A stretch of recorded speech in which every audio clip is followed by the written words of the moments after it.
So in the last lecture, we created this Firebase project and we had changed the rules. Now let's start sending HTTP requests to this endpoint. And to send HTTP requests, we of course should install a new package in our course project. We do this with npm install --save axios is the package I want to install, because here, just like in the HTTP module, I want to use axios to send my HTTP requests. You can of course use a different Ajax package, but axios is really great and I can only recommend it. Thereafter, we can restart the development server with npm start. And now of course we want to add axios to our application. In the last course module, you saw different ways of adding it. Adding it by creating an axios instance or simply importing it and potentially setting up some defaults. Now I will add it by adding an axios instance, but you could also just import it globally and set these global defaults you saw in the last module. Definitely play around with both, choose whichever one you like more.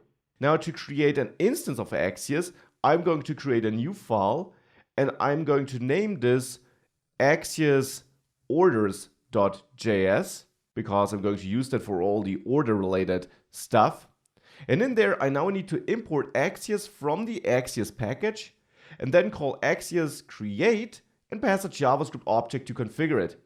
Now in there, I'll set up the base URL to that path I just copied from Firebase.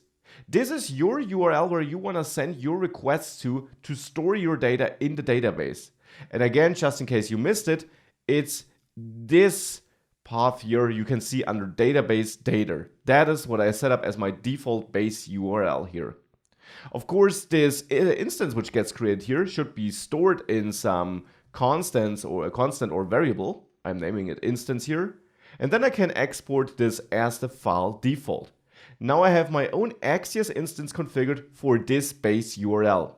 This is also the reason why I use this instance approach, because later in the course, when we add authentication, we'll also use a different URL with axios, so I don't want to set this base URL as the global default, even though for the moment I could do that. So now we get the axios instance created, that's great. Let's now move on to actually sending requests there.